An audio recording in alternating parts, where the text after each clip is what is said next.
Hello, welcome to the session on Design of Mesh Elements 1.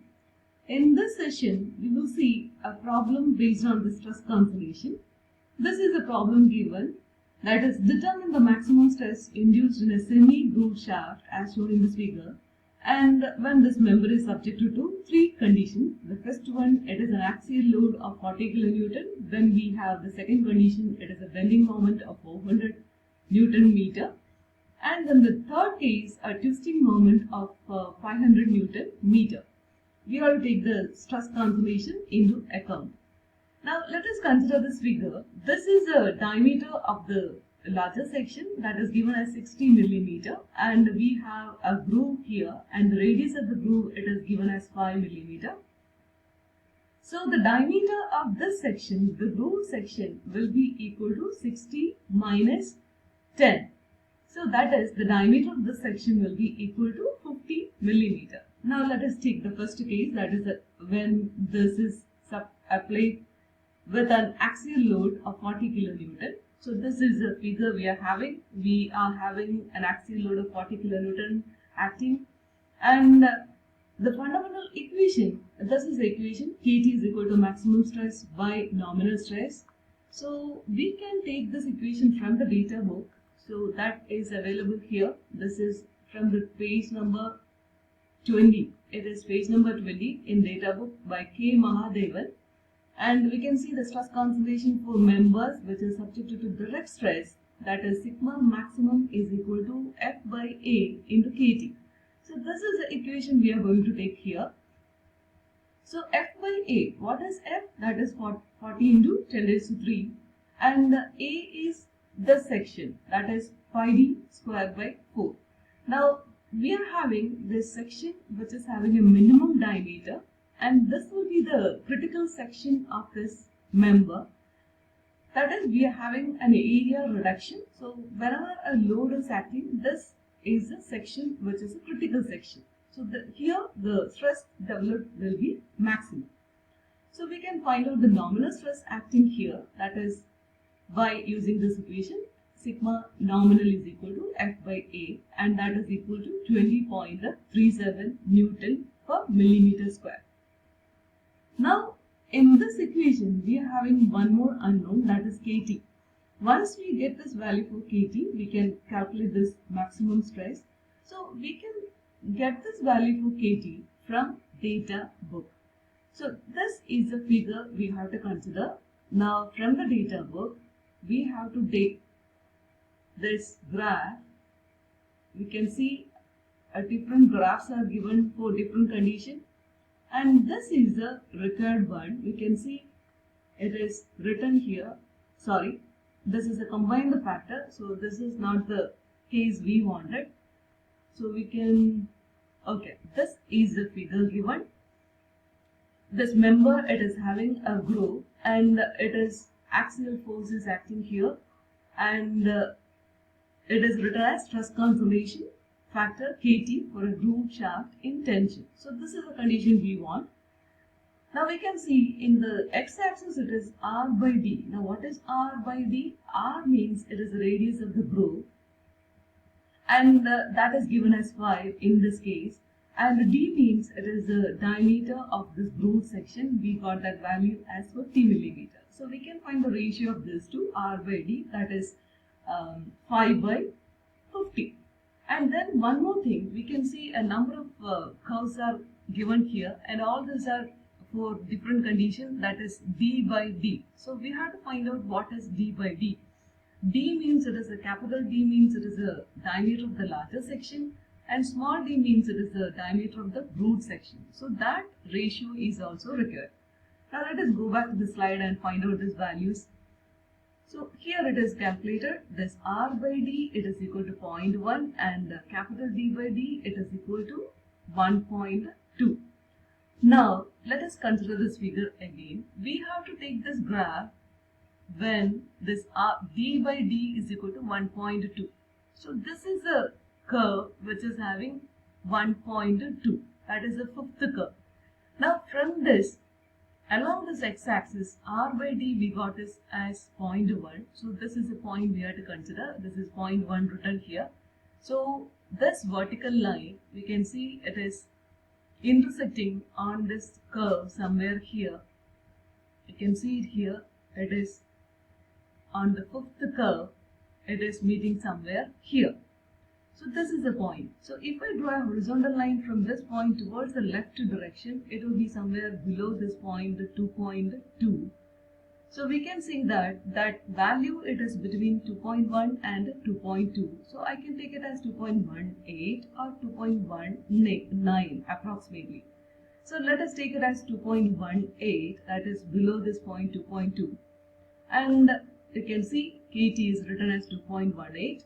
Now we can substitute in this equation, that is sigma maximum is equal to 2.18 into sigma nominal, and we can calculate the maximum stress. So this is how we are to solve this problem. Now let us take the second case. This is the second condition we are having. This is acted upon by a bending moment. Now the fundamental equation remains the same, but let us go back to the data book and what is the equation written in the data book for bending. So this is a bending, and we can see it is sigma maximum is equal to, different cases are given. So let us take this one, that is m into c by I into kt. Now why we are taking this is, in the graph itself, this value it is given, the equation for c by I it is given in the graph. That is why we are taking this equation. This c by I, it is nothing but I by c. We can write it as I by c. So that is section modulus. So let us again go back to the figure. We have to find out the given condition, bending condition. So this is the required one. We can see the stress concentration factor Kt. It is not a combined factor. It is a stress concentration factor Kt for a grooved shaft in bending. So again, along the x-axis we are having this RBD. We already calculated the value. We got it as 0.1, and we got the value for capital D by D as 1.2. So here we are having this I by C. It is given as 5d cube by 32. So we can calculate this value. This is the equation we are taken from the data book, that is sigma nominum is equal to m into c divided by I into kt. So we can calculate this I by c. We got this value, and the bending moment is given in the question itself. Now we have to find out this kt. Now for that kt, it is, let us consider this figure again. It is 1, this is 1. For that I have to take the graph which is having 1.2. So it is approximately somewhere here. So when I draw a line towards the left, it will be somewhere here, that is between 1.8 and 1.9. So it will be somewhere here. So let us take this value as 1.88. So that is how we are to get this value. It is not 1.9 exactly. It is not 1.9. It will be somewhere here. You can see this one. It is touching somewhere here. So it will be approximately 1.88. Now substituting this value in this equation, sigma maximum is equal to, what is the value for m? M is given as, in the question, m is equal to 400 Newton meter, so that we can convert it into millimeter. So that is written here. It is m 400 into 10 raised to 3 divided by value of I. We are I by c. We are substituting it here, and we can find out the maximum stress. So this is how we are to find out the maximum stress for a bending condition. Now let us take the last condition here. We have a specimen applied with a twisting moment. Again, the procedure is saying, let us take the first fundamental equation from this data book. That is, this is the equation. For torsion, we can consider tau max is equal to T by ZP into Ks. So why I am taking this? Again, it is given in the graph itself. So let us go back there. T is given in the question, Ks we have to find out, and ZP we have to calculate. So again we will go to this, and we are to take the condition where a torsion is acting. Torsional. Okay. This is the condition we want. You can see it is stress cancellation factor Ks for a groove shaft in torsion. Now it is given what is ZP? It is I by C.